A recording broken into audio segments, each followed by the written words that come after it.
Assalamualaikum warahmatullahi wabarakatuh. Sebelumnya perkenalkan, nama saya Muhammad Zidan Salahuddin.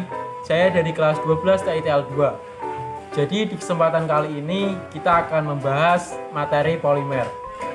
Jadi video ini ditujukan untuk pemenuhan ujian penugasan di SMK Negeri 2 Kendal. Jadi nanti kita akan membahas apa sih itu polimer, apa sih strukturnya, bagaimana sih sifat-sifatnya, dan masih banyak lagi. Tanpa basa-basi langsung aja kita ke materi. Oke guys, ini adalah materinya. Jadi ini PPT yang sudah saya buat. Lanjut. Apa yang akan kita pelajari? Yang pertama adalah pengertian polimer. Apa sih itu polimer? Seperti apa Apa sifat polimer? Lalu ada struktur polimer. Seperti apa ya struktur polimer itu? Lalu ada tata nama polimer. Seperti apa tata nama polimer? Lalu ada lagi sifat polimer. Lalu ada penggolongan polimer. Dan terakhir ada kegunaan polimer. 1. Pengertian polimer. Polimer adalah rantai berulang dari atom yang panjang, terbentuk dari pengikat yang berupa molekul identik yang disebut monomer. Sekalipun biasanya merupakan organik, ada juga loh banyak polimer yang inorganik. Seperti contoh, botol minum yang terbuat dari plastik. Lalu ada hanger atau gantungan baju yang terbuat dari plastik. Lalu ada sedotan dan gelas plastik. Lalu ada tas belanja plastik atau kita sering menyebutnya dengan kresek. Lalu ada bubble wrap atau plastik gulung yang biasanya kita gunakan untuk mengemasi suatu barang. Lalu ada kacamata dan botol pewangi yang terbuat dari plastik.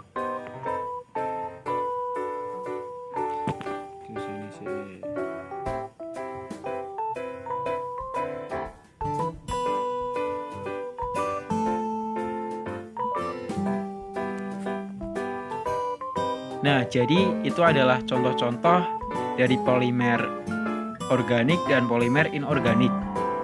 Untuk selanjutnya, kita masuk pada struktur polimer. Struktur polimer dibuat dari proses polimerisasi.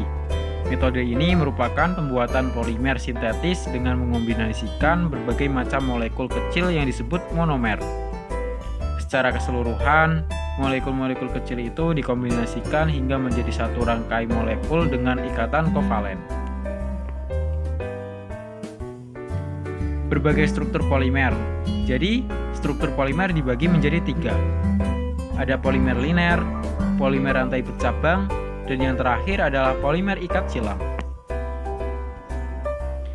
Untuk polimer linear memiliki kepadatan tinggi, kekuatan tarik tinggi, dan titik leleh tinggi. Contoh dari polimer linear adalah polietena berdensitas tinggi, polivinil klorida, nilon 6, dan lain-lain. Lalu untuk polimer rantai bercabang, polimer ini memiliki kepadatan rendah, kekuatan tarik rendah, dan titik leleh yang rendah. Contoh dari polimer rantai bercabang adalah polietena berdensitas rendah. Dan yang terakhir adalah polimer ikat silang. Apa itu polimer ikat silang? Polimer ikat silang dikenal juga sebagai polimer jaringan. Polimer ini bukan saja keras, tetapi juga kaku dan rapuh. Contohnya bakelit, melamin, resin formaldehida. Untuk selanjutnya adalah tata nama polimer. Polimer sendiri dapat dibuat dengan 2 reaksi berbeda, yaitu polimerisasi adisi dan polimerisasi kondensasi. Masing-masing dari jenis polimer berdasarkan pembuatannya tersebut memiliki tata nama atau penamaan yang berbeda-beda pula. Tata nama polimer. Di sini polimer tata namanya dibagi menjadi 2, yaitu polimerisasi adisi dan polimerisasi kondensasi. Polimerisasi adisi. Proses polimerisasi adisi adalah pembentukan polimer oleh monomer-monomer melalui reaksi kimia adisi atau pemutusan ikatan rangkap 2. Dari sini dapat disimpulkan bahwa monomer yang membentuknya pasti memiliki ikatan kovalen yang rangkap. Berikut adalah contoh polimerisasi adisi. Untuk yang pertama, ada polivinil klorida. Contohnya berupa pipa PVC. Lalu ada polipropilena, yang contohnya berupa kursi plastik. Lalu ada poliestena, yang contohnya berupa tas belanja plastik atau kresek. Selanjutnya ada polistirena, yang contohnya adalah hanger plastik. Dan yang terakhir ada politetrafluorourethana atau biasa kita sebut teflon, dan contohnya adalah teflon. Lanjut, yang kedua ada polimerisasi kondensasi. Pada proses polimerisasi kondensasi, monomer-monomernya memiliki gugus fungsi di kedua ujungnya, sehingga ketika bergabung akan disertai pelepasan molekul lainnya. Maka setiap ada yang terbentuk dari monomer-monomer dengan reaksi kondensasi, akan ada zat lain yang ikut dilepaskan juga. Berikut adalah contoh polimerisasi kondensasi. Yang pertama ada dacron, dengan contoh dacron atau kapas sintetis itu. Dan yang selanjutnya ada amilum, yang contohnya berupa tepung kanji. Dan untuk yang terakhir ada protein, dan dengan contoh pil protein. Untuk yang selanjutnya adalah sifat-sifat polimer. Sifat-sifat polimer. Polimer menjadi salah satu bahan yang paling sering digunakan untuk membuat berbagai peralatan, serta dipilih oleh banyak orang karena memiliki beberapa sifat sebagai berikut. Sifat-sifat polimer yang pertama adalah elastis dan tidak mudah rusak. Rasio volume yang kecil membuat bobotnya lebih ringan, sehingga mudah untuk dibawa atau dipindahkan. Polimer memiliki sifat elastis, sehingga tidak mudah rusak. Dan yang selanjutnya bersifat isolator. Polimer bersifat isolator atau tahan panas serta listrik. Tahan terhadap korosi, tidak seperti bahan logam. Gaya antar molekul yang ada pada strukturnya membuatnya lebih kuat dan sulit meleleh, kecuali rantai memiliki banyak cabang. Oke, yang selanjutnya adalah penggolongan polimer. Jadi penggolongan polimer dibagi menjadi 3, yaitu berdasar asal, berdasar penyusun, dan yang terakhir berdasar sifat. Oke, berdasarkan asalnya. Polimer berdasarkan asalnya dapat digolongkan menjadi beberapa jenis, tergantung dari apa yang menjadi pembandingnya. Misalnya saja, jika dilihat dari asalnya, maka dapat terbagi menjadi 2. Untuk berdasarkan asalnya, yaitu dibagi menjadi polimer alam dan polimer sintetis. Apa itu polimer alam? Sesuai dengan namanya, polimer jenis ini terbentuk secara alami atau terdapat di alam secara natural. Contohnya adalah protein, selulosa, amilum, hingga karet alam.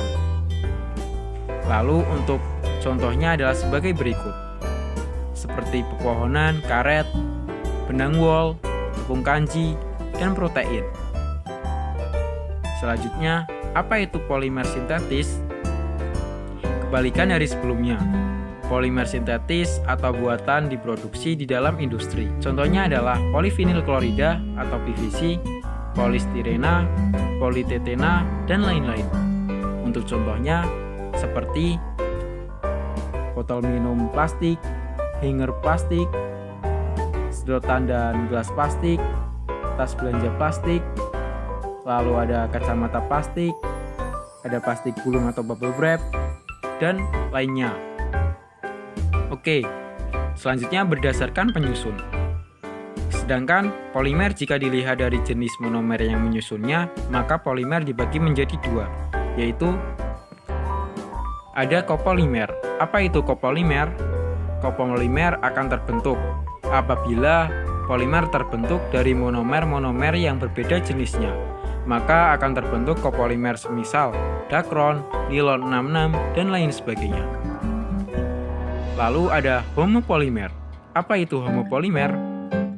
Homopolimer akan terbentuk jika monomer-monomer yang membentuknya sebuah polimer merupakan monomer yang sejenis, maka akan terbentuk homopolimer seperti polisoprena, polistirena, dan lainnya. Lalu, berdasarkan sifat. Terakhir, polimer juga bisa digolongkan berdasarkan sifatnya terhadap panas loh, yaitu sebagai berikut. Ada polimer termoplas dan ada polimer termosetting. Untuk polimer termoplas, jika polimer melunak saat dipanaskan, maka disebut dengan termoplas. Polimer jenis ini dapat didaur ulang, contohnya saja PVC atau polyvinyl klorida. Untuk yang selanjutnya adalah polimer termosetting. Polimer jenis ini adalah yang tidak bisa didaur ulang karena pada proses pemanasan keduanya tidak akan membuatnya lunak. Contoh dari jenis termosetting ini adalah melamin dan juga bakelit. Berikut adalah contoh termoplas yaitu PVC atau pipa, dan contoh dari termosetting yaitu piring plastik yang terbuat dari melamin. Untuk kegunaan polimer sendiri, apa sih kegunaan polimer itu? Jadi, kegunaan polimer dalam kehidupan sehari-hari banyak sekali. Contohnya beberapa produk yang berbahan dasar polimer sintetis, mulai dari tas belanja plastik, kemasan plastik, makanan dan minuman yang berkemasan plastik, peralatan listrik yang terbuat dari plastik, peralatan rumah tangga, dan perangkat elektronik. Apa saja sih contohnya? Seperti yang sudah kita ketahui, yaitu contohnya banyak sekali. Berikut adalah sebuah contohnya. Berikut adalah beberapa contoh dari polimer tersebut. Berikut adalah contoh soal dari polimer. Polimer berikut terbentuk dari proses polimerisasi adisi, kecuali A. Polisoprena, B. Polistirena, C. Polietena, D. Nilon 66, E. PVC. Untuk pembahasan, nilon 66 bukan merupakan polimer adisi, melainkan terbentuk dari proses kondensasi.